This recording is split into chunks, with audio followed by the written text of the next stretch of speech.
June 6, 2013. Inside Washington, the mood changes in a single morning. Not because of a bomb, not because of a war, because a classified name, PRISM, is suddenly on the front page, and millions of people realize the government has been watching in ways it never admitted. The day before, another headline hit like a warning shot. A secret court order tied to Verizon. Bulk phone records, collected day after day. The kind of thing officials had publicly downplayed for years. Now it's printed in black and white. And somewhere deep inside the intelligence world, people are asking the same question with a tight jaw. How did this get out? Who touched the crown jewels? Who walked past the locks without anyone noticing? If you like true stories where one person turns a hidden system inside out, subscribe. Because the scariest part isn't the spying, it's how quietly it can become normal. This story isn't just about leaks. It's about power, secrecy, and the moment the world realized the surveillance era wasn't coming, it had already arrived. And the person who forced that realization wasn't a senator or a general. It was a contractor with a badge and a job title that sounded harmless. We go back a few months to spring 2013. The location is Oahu, Hawaii, a place that looks like peace from the outside. Bright sun, warm air, tourists drinking cocktails on beaches. But inside a secure facility, there are no palm trees and no ocean sound. Inside, the lighting never changes. The rooms are windowless. The rules are strict, and the work is digital. Data moves like water, quiet, constant, and everywhere. This is where Edward Snowden sits at a desk, doing the kind of job that rarely makes headlines until something goes wrong. He isn't an executive. He isn't a policy maker. He's an IT systems contractor, the person who helps keep machines running so other people can do the real intelligence work. That role sounds small, but it's positioned in a dangerous place, near the infrastructure that makes everything possible. And that's the twist. In systems like this, the people who maintain access often see more than the people who demand it. They're the ones who notice what's normal on the inside, even when it would sound impossible outside. Snowden's path into this world wasn't glamorous. It was technical, quiet, and steady. He worked in roles tied to intelligence systems, moving through the contractor ecosystem that surrounds national security. Companies that hire fast, rotate staff, and plug specialists into sensitive environments. By 2013, his day was repetitive on the surface. Badge in, sit down, log in, handle tickets, accounts, systems, access. But behind those ordinary tasks is a reality that starts to weigh on him. He's seeing how intelligence actually functions in the modern era. Not just agents and wiretaps, but databases. Not just targeted warrants, but massive collection pipelines. If a government wants information at scale, it doesn't rely on a person listening. It relies on machines storing everything. And once machines store it, someone can search it. At first, it didn't feel like a movie. It feels like paperwork, slides, diagrams, training material, internal presentations built to explain how programs work and why they exist. But a few names keep appearing, and each one raises the stakes. There's a program described as collecting phone metadata in bulk, call logs, connections, timing, patterns. Not content, the defenders say, but still a map of life. Who you talk to when you panic, who you call after midnight, who you stop calling when things fall apart. Then there's PRISM, a name that would become infamous, a system described as a way to obtain data tied to major tech services under legal process. The public had been told there was oversight and restraint. The internal materials look like a machine designed for scale. And then there are programs tied to the internet itself. Collection upstream, where the flow of global communications becomes something a government can tap, filter, store, and analyze. Not because someone hacked the internet, because parts of the internet are physical, and physical things can be accessed. Snowden doesn't see a single evil button. He sees an ecosystem, a design philosophy, a belief that if something can be collected, it should be. The moment that sharpens everything comes when he watches public testimony. A senior intelligence official sits before Congress. A direct question is asked about collecting data on Americans at scale. The answer is carefully phrased, the kind of answer that sounds definitive to the public, the kind of answer that makes headlines, then disappears. But Snowden sits in a room where the truth is already documented. He's looking at material that contradicts the public story. He's not guessing. He's not speculating. He's staring at proof that the public narrative is built to soothe, not to inform. What do you do when you realize the debate outside is happening without the real facts? What does oversight even mean if elected officials don't see the full machine? And if the public can't consent to what it doesn't know, what happens to democracy in a surveillance state? Those questions start to follow him home. They follow him into sleep. They follow him into silence. For weeks, the conflict becomes unbearable. He has signed secrecy agreements. He has an obligation to protect classified information. That obligation is real, and breaking it carries enormous consequences. But another obligation is beginning to feel louder. The idea that a government shouldn't secretly build systems that treat everyone as suspicious by default. That a country shouldn't reshape privacy in the dark and then deny it in the light. Snowden isn't the first person to worry about surveillance, but he is in a position to do something about it. And that's a different kind of pressure, because once you have the ability to expose something, the moral math changes. If he stays quiet, the machine continues and grows. If he speaks, he becomes a target for the most powerful security apparatus on Earth. Either way, there's no clean ending. So he starts planning. The plan isn't a dramatic theft. It's a careful, methodical selection. He doesn't want to dump chaos. He wants to prove a specific point, that the public has been misled about the scope of surveillance. He begins collecting documents, but not randomly. He chooses items that show structure: court orders, slides, internal explanations, legal framing, materials that can be authenticated, materials that can stand up under scrutiny. He also knows the next problem. Even if he has proof, who will publish it responsibly? Who will verify it? Who will protect sources? And who will resist the pressure that will come when the government demands silence? If you leak to the wrong person, you don't expose a system. You just become a story that gets discredited. So Snowden looks for journalists.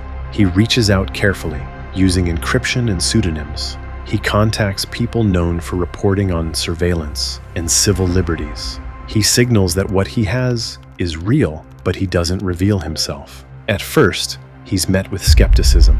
That's normal. Reporters receive claims constantly.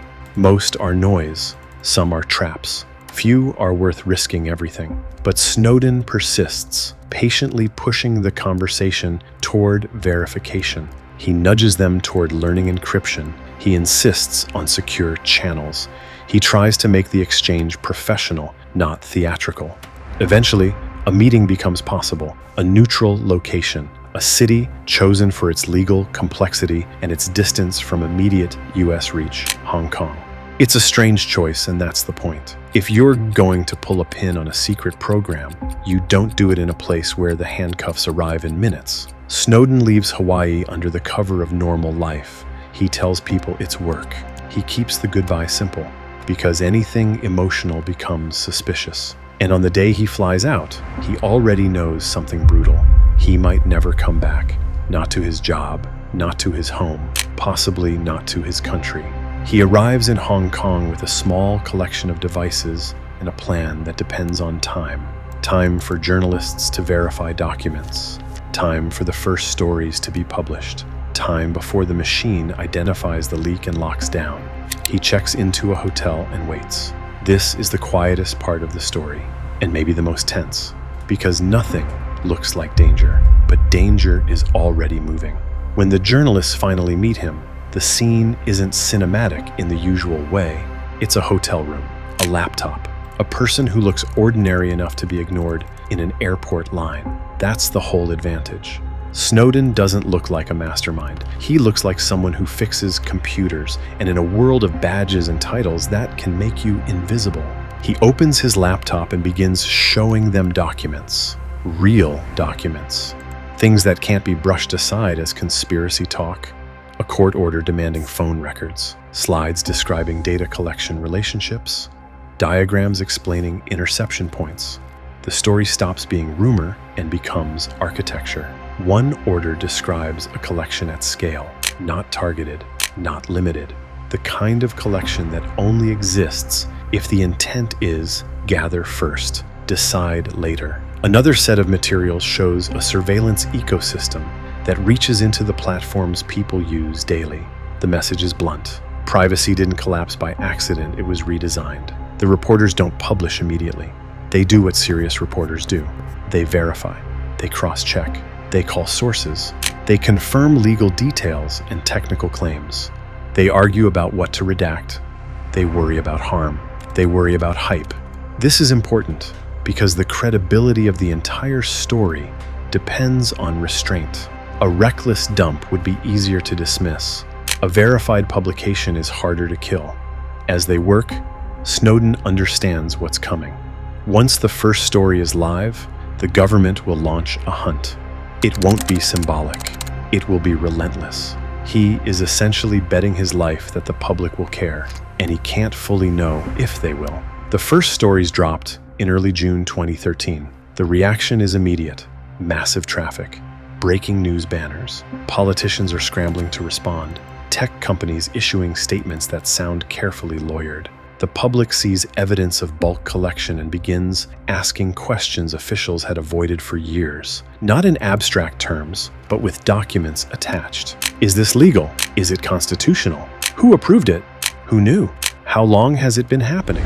The government response comes fast and furious. Officials describe the leaks as dangerous. They frame the programs as necessary to stop threats. They warn about damage to national security. But the public has something they rarely get in cases like this: receipts. And once receipts exist, trust becomes harder to demand. Snowden knows the next move is unavoidable. If he stays anonymous, the government can argue the source is a foreign agent or a fabricated persona. If he reveals himself, he becomes the target, but he removes uncertainty. So he makes a choice that changes the entire narrative. He steps forward publicly. He names himself. He explains his motivation. He frames it as a conscious decision, not a money decision. The world responds in two voices at once. In one voice, he is a whistleblower. In the other, he is a traitor. That split becomes permanent because surveillance debates are never just legal, they're emotional. But the legal reality doesn't pause for emotion. Charges are prepared, warrants move, diplomatic channels activate. Snowden's clock runs out. Now the story becomes a chase, but not the kind with car doors slamming. It's a bureaucratic chase. Passports, borders, airlines, requests, pressure. The US government wants him in custody, and it starts pulling every lever. Snowden leaves the hotel. He moves between safe locations. He avoids patterns. He avoids devices that can be tracked. He understands he's dealing with systems designed to find people. He tries to follow a plan that involves leaving Hong Kong, entering transit, and reaching a country where he might apply for asylum without being immediately returned. It's a thin plan. It depends on timing and international law, and it assumes governments behave predictably when embarrassed. That assumption is dangerous. Snowden boards a flight out of Hong Kong. Cameras are everywhere. He's not invisible anymore. He is known. He is being watched. When he lands in Moscow, the situation collapses into a new problem. His passport status changes. His ability to travel disappears. He becomes stuck in transit, a person without a usable path forward. For days and weeks, he lives in a legal limbo that feels surreal. Not in prison, but not free. Not in the United States, but trapped by its reach. While he waits, the world continues reacting. Allies demand explanations.